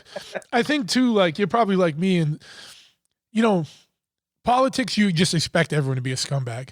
But in our little worlds of our subcultures, whether it's metal or hardcore or punk or choppers or whatever, you kind of think people are going to be a little bit cooler and a little bit more on the same page about things, and it's a bum out. It's a letdown when it's not, because it's like, man, we're in the same world, dude. You should be operating the same way. You know what I mean? And, right. Exactly. Yeah. And I mean, and the thing is that there's nothing wrong. Look. Reality is not everybody's going to like everybody. Not everybody's going to get along. They're not going to see the same. And I respect that. That's the key. Yeah. You can respect that. Like, you got to work with people. And you know what? You can still be respectful. Yeah, okay, cool. But when those people start to step out of line and get disrespectful and they expect it back, dude, that doesn't work like that. Yeah. You know what I mean? It doesn't work like that. If you duly do not respect, you're not getting it back. No. You know what I mean? And that's Yeah. just how it is. Yeah, And yeah. if you can't handle it, then you're going to get smashed in the face. You know, the problem is, right, is that in this world nowadays is everyone wants to preach things about like diversity and acceptance and Ugh. whatever, which is cool because like you said, like if people have different opinions than me, cool, I'm fine with that. I respect it. Yes. If they have a logical framework for what they're thinking and they thought out and we don't agree, cool. Like I don't care. Like cool, you do you, Right. I'll do me. Me neither. But Yeah. most of the people that are kind of saying, hey, we need more tolerance and diversity are very intolerant Ugh. motherfuckers unless you are, you know, are in 100% agreement with them. You know what I mean? It's like, Yeah, I don't understand And that it's like- aspect of it. and Yeah. it's like, you know, and that's in every level of society. Like, you know what I mean? Like Yeah. every level of Yeah. the world now, it's just like, oh, you know, like blah, blah, blah. But, and if you don't agree with them, like all of a sudden you're a fascist when you're like the most unfascist person in the fucking Dude, world. Do you know what I mean? Dude, they And it's ruined like, those words. Those words have Yeah. no meaning anymore. Yeah, no, they don't they have mean no anything meaning. because No. they freaking use it. You take a piss in the wrong direction, you're a fascist. yeah. What the fuck? What are you talking know what I about, mean? dude? You know what I mean? Oh, I always go like this. Do you even know what the word means? yeah, Do yeah. you even know what it means? Yeah. Let's look at the dictionary. You know what I mean? If you, Oh but my God, it's- dude! it's- It's just, you know. And the thing is like it's funny. Like I said, I've gone to so many different places, different religions, different cultures. I get no problem with anybody. If you don't, it's a give and take thing. 100%. I have no problem with nothing. You know, you can, as long as we're respecting each other and everything's cool. I don't care what you could believe in the Easter Bunny being. You know, I don't care. I don't Yeah. give a shit. I believe in Yeah. the Easter Bunny, but you know, but. And that's what you're going to get quoted on. That's it, dude. I believe in these. I live with one. Yeah. You know, so it's absolutely ridiculous, and I, you know, I avoid all that stuff like the plague because I could, you know, like you, I could get so heated about Yeah. any of that because I like, you know, because you sit there pounding your head going, this doesn't even make any sense what you're saying whatsoever. Like the common sense of things. That's what I'm a big fan of. Common sense. You know, I might not agree with you, but if it's, you know, okay, your point of view makes sense in that aspect, I'm cool. Yeah. But when you try to come at me with something that absolutely has no sense whatsoever, I can't go there. Yeah. I'm like, I'm going to good. dismantle I'm that good. really fast. Yeah, I'm like, yeah. Or ignore it. Yeah. I've been more interested. I'm not, you know, I used to get like, man, everyone's going to know about this stuff and blah, blah, blah. I'm like, We had that conversation. I ain't trying to convert anybody. Like, I'm not trying to, I'm just, especially now with that new redacted channel, I'm putting stuff out that I think is important. And if you agree with it, cool. If you don't, cool. I don't care. I'm not trying to get you to see my way. I'm just trying to expose you to things. You know what I mean? And it's, you know, and the thing is so interesting about that. That's why I love that concept. And I'm like, I want to be on that show. It's not a show though. That's the thing. But I have an idea. Whatever. I know we talked about it. I have an idea. I have an idea though. Like I was telling you before, I even have a name for it. I'm going to, as soon as we stop recording, I'm going to run something by you. And I think we can get it together really fast. And I think it'll be interesting. And I think it could turn into its own thing, but we'll talk about that. We'll discuss that for sure. But yeah, I mean, you know, because there's so many, like, you know, especially with AI. Dude, the whole concept of reality. Oh my God, we could go down the rabbit hole with this, but like the whole idea of what's real and what isn't anymore. Dude, you know, when you start to kind of like, I've been really into philosophy for the last couple of years, and I'm really into like quantum theories and all these things. And when you start even learning about that, you're like, oh my God, I don't know. Am I waking up? Is this even real? I don't know. I'm like, oh, what the fuck? You could really drive yourself crazy, right? Oh no, and then you read that CERN has already tapped into another dimension, and that dimension was aware that we were tapped into that dimension, and you're like, yeah, what are you saying here? Hole. This is what you're saying. So what's going on that you're not saying? That's the thing. Yeah. We're like, oh well, in the 2000s we basically went into a black hole, and now the timeline's broken. Yeah. Oh, And Is then, that why and then you time put the doesn't tinfoil seem out, and so- that's why you remember Sinbad having a movie about a genie, and but it doesn't exist. Yeah.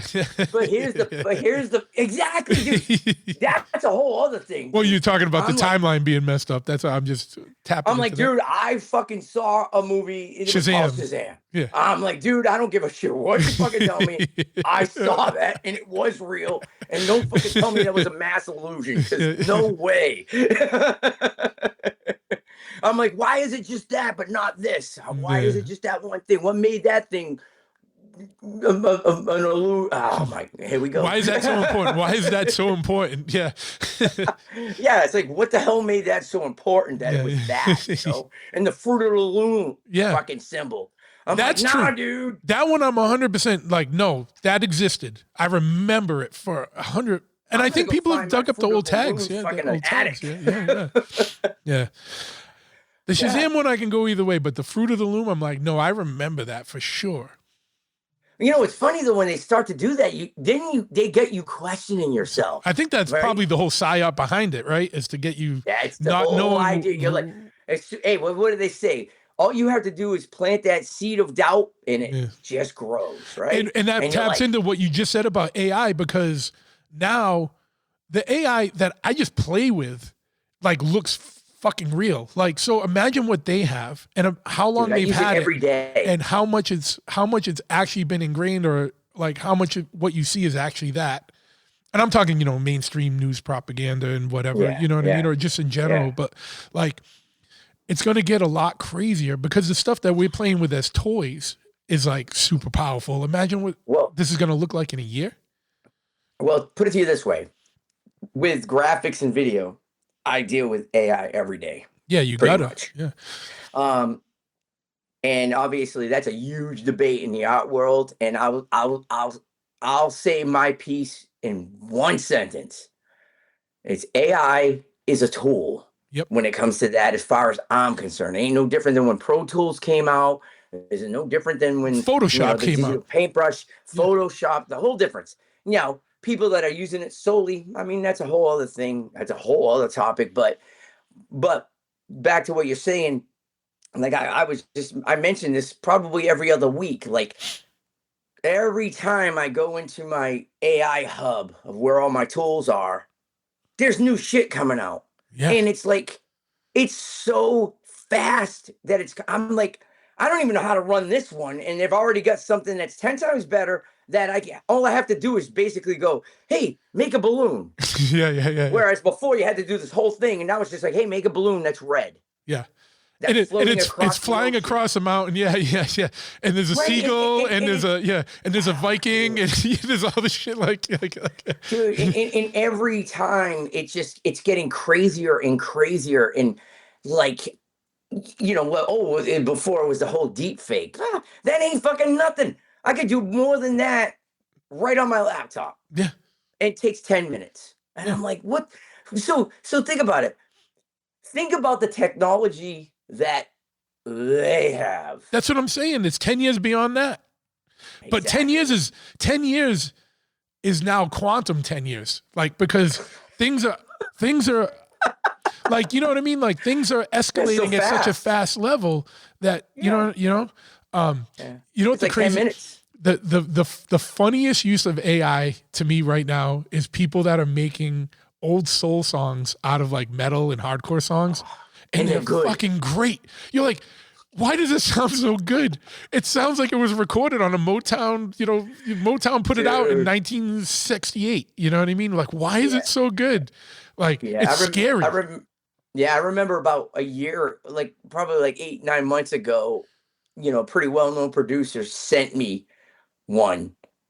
And I literally, this was before it kind of caught on. Yeah. And I was like, dude, who did this? And he goes, dude, it's AI. And I'm like, you're fucked. Yeah. We're fucked. I'm like, dude. He goes, you're not kidding. Well, you saw the thing, like, right? That there's so many 100% AI bands on Spotify now that are like getting traction.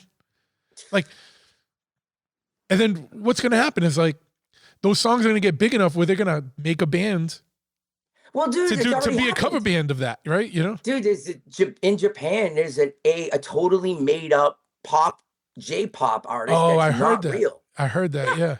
And she could sell out stadiums on a hologram or on a video board. Yeah. And they go. Yeah. That's where we're at. That's bananas. You know, and it's like like a lot of people are going, well, you know, the live experience is going to start coming back. Well, in theory, yeah, because that would be the alternative. But here's the problem.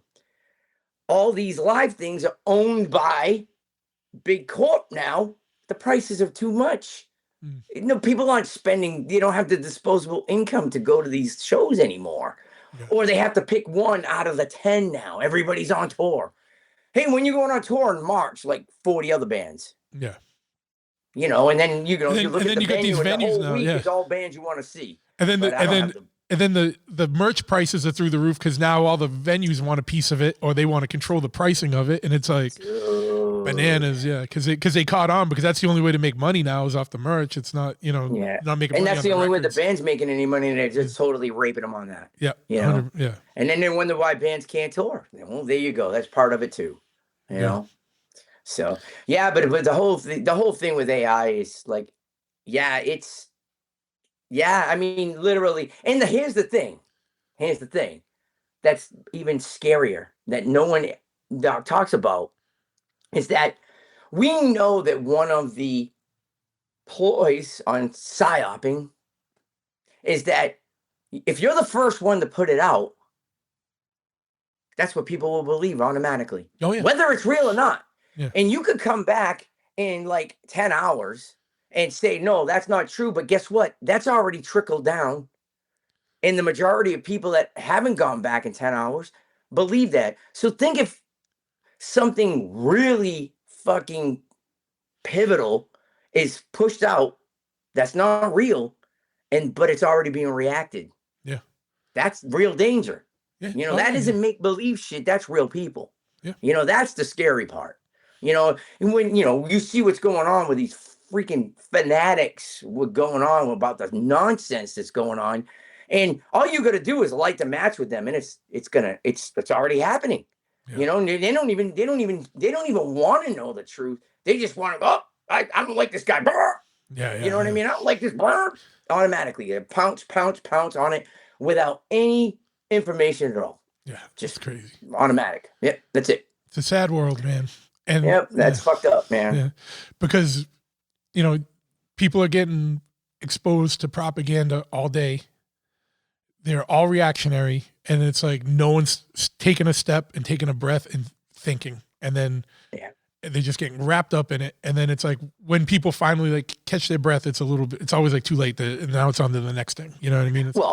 Perfect example. 5 years ago, you, I, and many people, you know, we had things to say about certain things that were going on, and you were crazy. Yeah. You couldn't talk about it. You're a conspiracy theorist. You're a blasphemer. Yeah. You're nuts. Yeah. You're a Nazi. You're this and you're that. And then all of a sudden, everything that you tried to tell someone was actually true. But guess what? It came out 5 years later. They're not even, no one's even hearing it. No, they're not even hearing it. And that's why when people were saying people that don't get the should be in camps and should be kept out of society. Oh yeah. I'm never forgetting that. You know what I mean? Like, I'm like, you're the fascist. Like, you know what I mean? Like, because someone's not getting, there it is. Someone's not getting a jibber jab. Like you want to label them less than human, and then they should be in camps and they should be outside of society. Like, the funny thing is that nobody that was that hardcore on that side of things has like recanted and apologized and been like, I wasn't thinking, I'm sorry. They're all just, they've either doubled down or they shrunk into their shell like a fucking shitty little turtle. You know what I mean? Like they slunk away. They're not going to remember me saying that. Yeah. Like what we're talking about before. The internet is a record, man. It's like you can go back and look at people's Twitters or whatever. It's all there. Unless the thing is that, you know, again, like, I mean, Jesus, look what happened over the weekend. You know, you got all these people freaking out about this, and all of a sudden, 12 months ago, they were so for what happened, but now they're not all of a sudden. Yeah. Just because of the person that did it. Yeah. Perfect example. It's like, oh, well, wait a second. But no one's looking back at what they said and what they really thought. They're just going according to what they just told you, 2 hours ago. Yeah. It's fucking ridiculous, man. And that's what I talk about, accountability. Yeah. If there was more accountability for shit, no one would be pulling that stuff. Well, you get away with it, you're gonna do it again. It's no different than when what's the society? If you steal something, they cut your hand off. Well, you're not gonna steal again, and the guy next door to you is not gonna steal because he just saw you lost your hand. Yeah. But if you go and steal and you get a slap on the wrist, don't worry about it. Guess what? The guy next door is gonna go, fuck it, I can do it too. Yep. And that's why it's really broken down to that simple. Yeah, it is. And it's the problem is that accountability is gone at like multiple levels of our society. Because even if you look at like the top level of like government, right, that who are supposed to be stellar, who are supposed to be examples for us, but Congress, Senate, executive branch, there's no accountability on anyone. It's just like, but there's not been one arrest in any of the Epstein shit or anything. Like, when's that coming? It's funny. I kind of was hoping you would say this because I have a. You know what? There's only one thing about that I'll say that the only thought that I could think of. Well, there's two. Obviously, we know the corruption, which is sad because we do know the corruption, but yet they're all still there. That's a whole other story. But when you think about it, if people of that level are doing the things that they're being supposedly accused of, right, which are like unforgivable things, heinous, yeah. As far as I'm concerned, they should all be strung up by their nuts in a public court. Yeah. I don't give a fuck. You can quote me on that. I don't give a shit. But the fact of the matter is that you have to look at the other side too. Is that if you have that many bad eggs and you're trying to do the right thing, so to say, I'm just using this as an example, and you come in and you try to put this high profile person away, if you don't have 1000% backing and the proof to be able to make it stick, then why would you even bother? Because you're going to look like a fucking idiot at the end, right? Looking like an idiot is the least of your worries, because you're gonna accidentally be unalived is more like it. Right. You know what I mean? That's what I'm talking about. So you think about it, and you got to remember, it's different when there's a person that has nobody. Like, why is it that all the special ops and all these deep cover people, they got no family, they got no attachments? Yeah. Why? Because the shit that they do, they have nothing to be held on to them to make them talk about anything. Yeah, of course. Right. Yeah. And now this ain't movie shit. This is real. Yeah. Right. Now, if you're in a position where you have a family and you got this, and someone says, "Hey, I'm going to do this," you're going to be like, "Fuck." I'm just going to shut the fuck up and go just do what I got to do to make sure. How many people in those positions are there? Right. What I just said. Yeah. Come on. We know that more than we know, probably, and I think the other thing that's fascinating to me is that, you got this many people that rule this many people. Imagine if this many people could get along and understand, hence why we deal with what we do with, how fast could we get rid of this many people? Look what they did in Nepal. They got mad because they took the social network away. They fucking burnt the place down.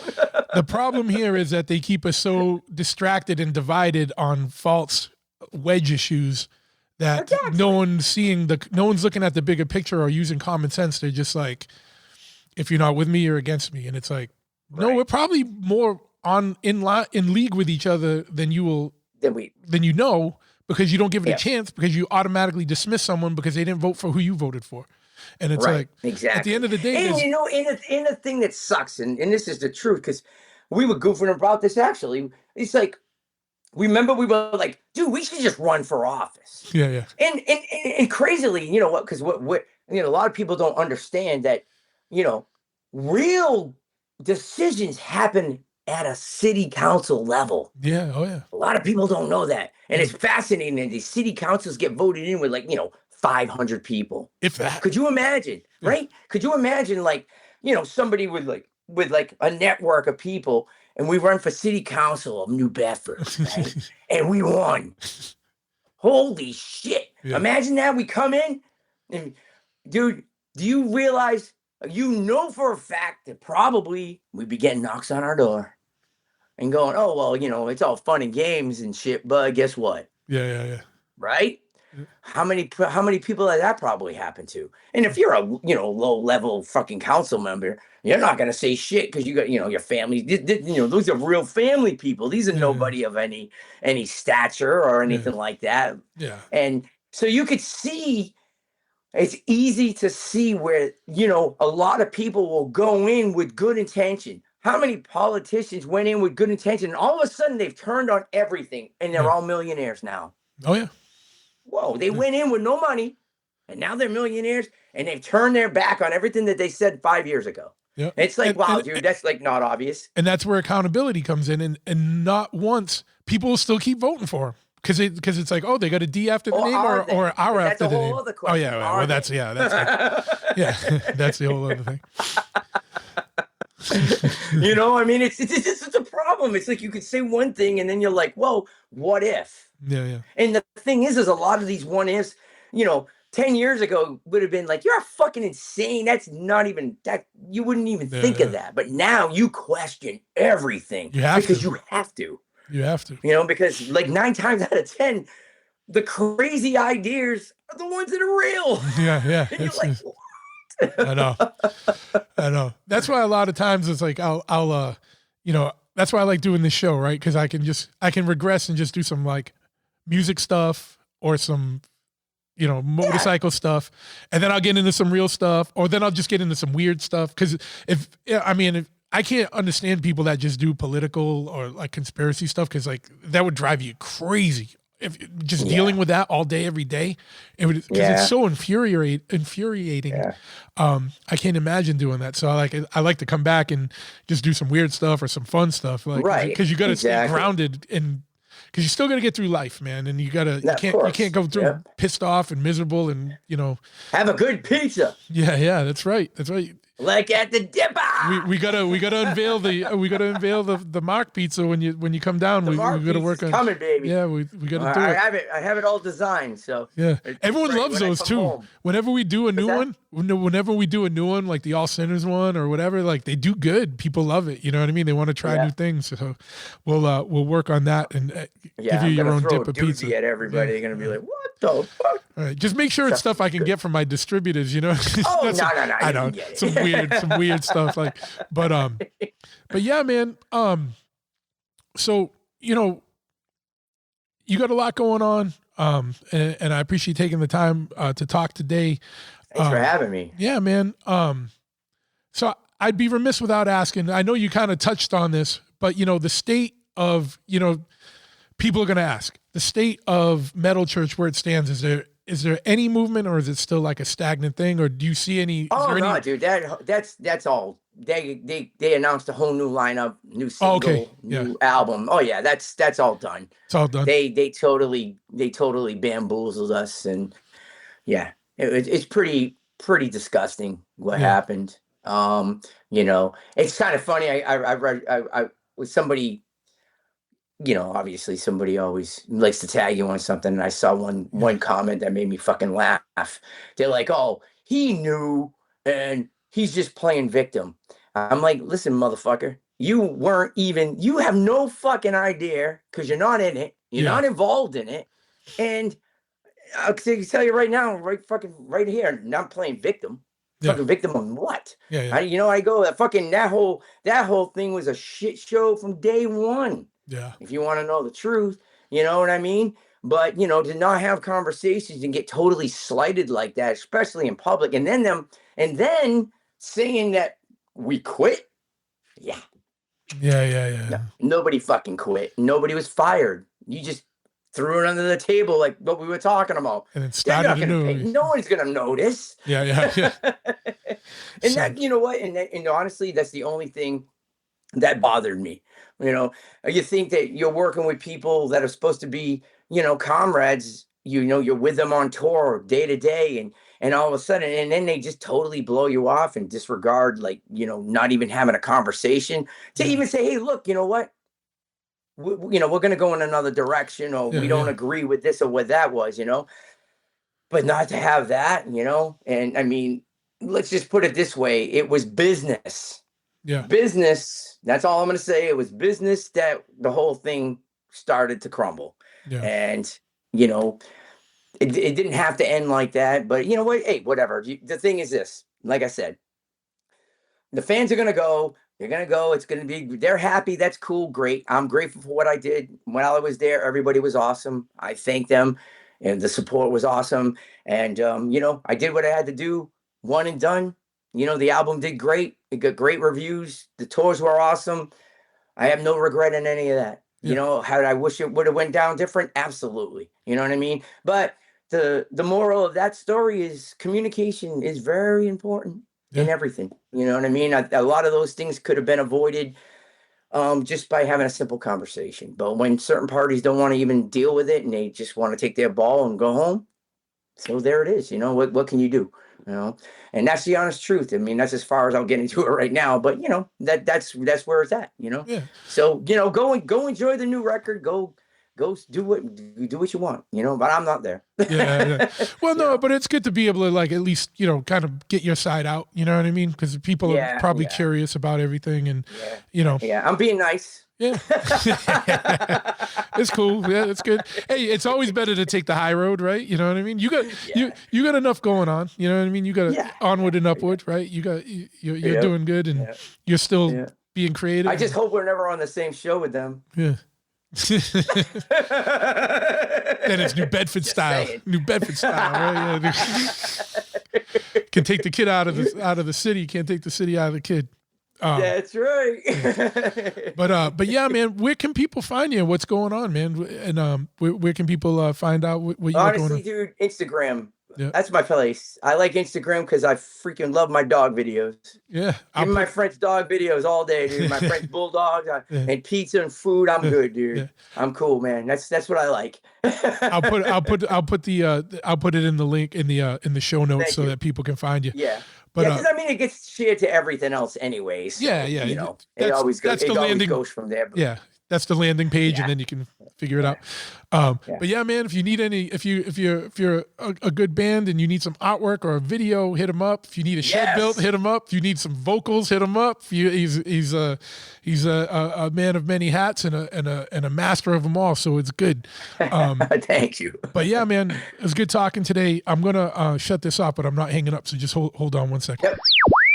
All right, that's another one in the books, the first one of 2026. We got a lot more coming up in all the worlds of that the podcast handles, whether it's music, motorcycles, or conspiracy and weird stuff. And once again, I invite you, if you haven't already, go to Instagram at Big Truth Redacted and give the conspiracy element a follow. That's my new page that is going to just be more deeper dives specifically into conspiracy, occult, weird stuff, paranormal, and high strangeness, right? Also, make sure you follow the podcast specific Instagram at the Big Truth Podcast on Instagram. On Facebook, it's Big Truth Podcast, facebook.com/Big Truth Podcast. And if you haven't already subscribed to YouTube, go over to YouTube and subscribe over there, youtube.com at the Big Truth Podcast. We need to build those numbers up because I slept on YouTube for so long. But yeah, follow all the new stuff and keep it locked. We got a lot more coming up, and I appreciate you listening all the way to the end. You absolutely rule.